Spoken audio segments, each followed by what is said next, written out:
After viewing this video, we should be able to determine in any composition of functions which function is the inside function, which function is the outside function. And we should also know that the order that we work it out in matters. So always work it out in the correct order. And we'll see how that's going to come into play in the following examples. When we do the composition of functions, it's important to note that there are really only two basic steps. Figure out what function is what, figure out which function is the inside function, which function is the outside function, and then when you start working it out, which is step 2, always start from the inside function and work your way to the outside function. So let's take a look at a couple of examples on how we can do that. Suppose we have the following functions. Let's say that f of x is equal to 5x minus 4. And suppose that g of x is equal to 4x minus 11. And suppose we had the following example. So this is called the composition of functions. We're going to write it this way.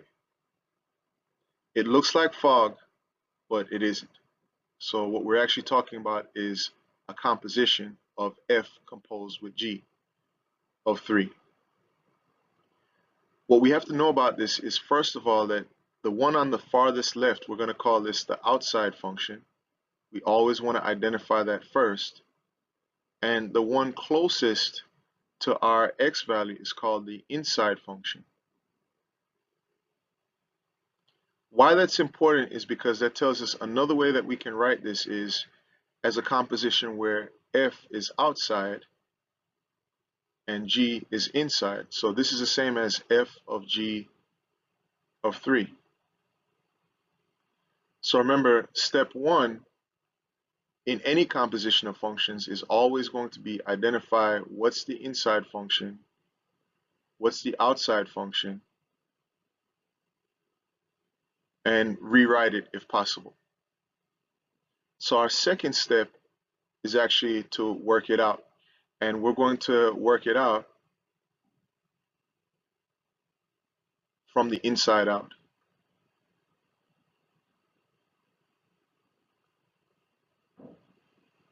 So we're going to start with g of 3, and we're going to work that out first.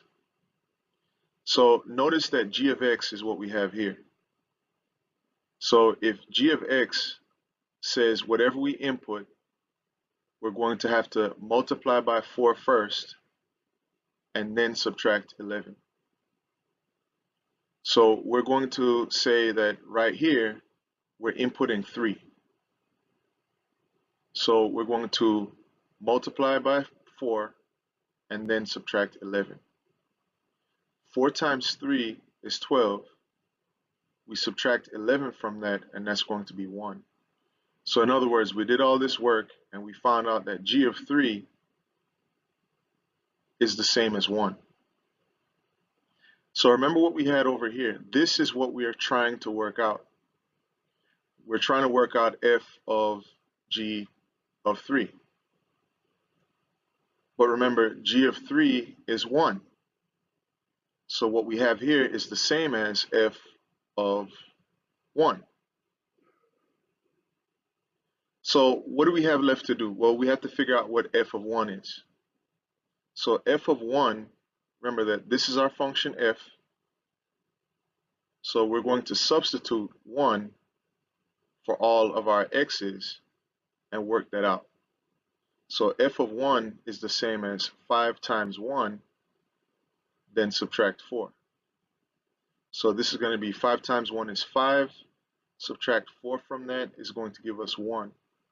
So our final answer for all our work is that f composed with g of 3, or f of g of 3, is simply 1. So here's another example we can try. Suppose that f of x is equal to x squared minus 1, and that g of x is equal to 2x minus 3. Suppose that we want to do the following composition of functions. G composed with f of x. So in this case, what would the inside function be and what would the outside function be? Well, like we said, the outside function would be the one furthest to the left. So this is our outside function. And f would be our inside function in this case. So when we write it, g goes outside and f goes inside. Now, let's say that we wanted to work out g composed with f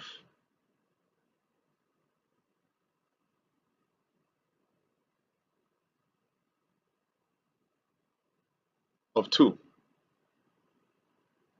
And again, our function f of x is x squared minus 1, and our function g of x is 2x minus 3. How would we do this? Well, we would say, first of all, again, the outside function is g, the inside function is f, and we're working it out for 2. So what does this mean? Well, we've identified the inside and the outside. We're going to work from the inside out. So let's work on that f of 2 first. So if f of x is equal to x squared minus 1, then f of 2 means that we're replacing all those x's with 2. So this is going to be 2 squared minus 1. In other words, 4 minus 1, or 3.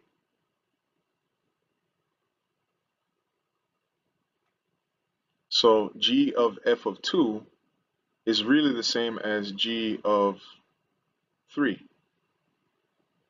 So now what else are we going to do? Let's figure out what g of 3 is.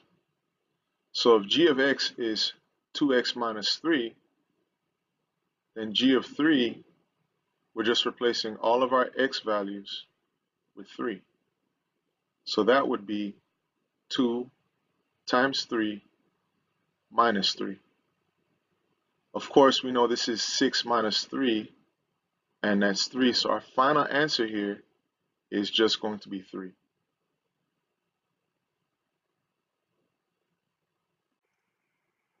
Pause the video and try this one yourself.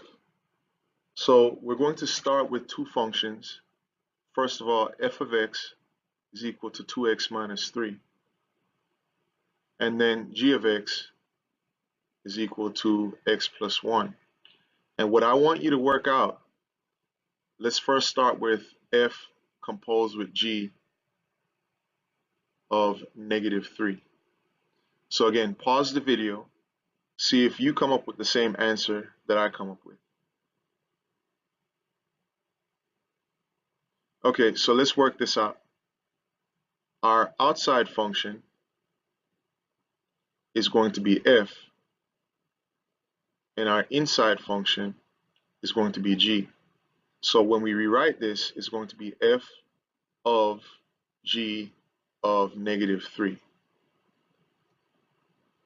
We're going to work from the inside out, so we're going to do g of negative 3 first. So g of negative 3 is going to be, we're going to replace all of our x's in that g function with negative 3. So we're going to have negative 3 plus 1. That's going to be 2, negative 2. So this work so far tells us that g of 3 is the same as negative 2. So we're going to have f of negative 2. How do we work out f of negative 2?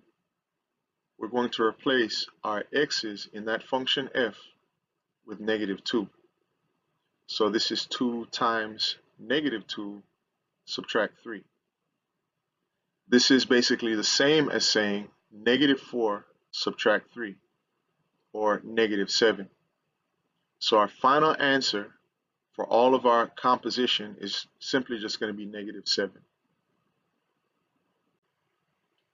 Now let's try this example. Let's say we use the same functions. F of x is equal to 2x minus 3, and g of x is equal to x plus 1. And suppose at this time our composition, we want to do the opposite one, which is G composed with F of -3.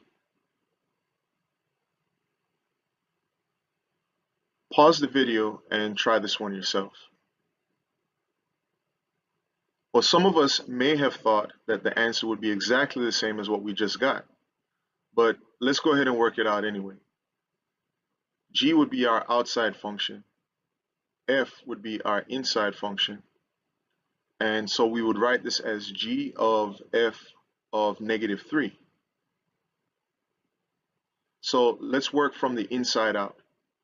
F of -3 means that we're going to put -3 in for our value of x. So F of -3 means that we're going to do 2 times -3, then subtract 3. You can check this one with a calculator, but that's basically -6 minus 3, which gives us -9. So F of 3 is the same as -9. So what we have here is G of F of 3, or G of -9. Now let's work that part out. So G of -9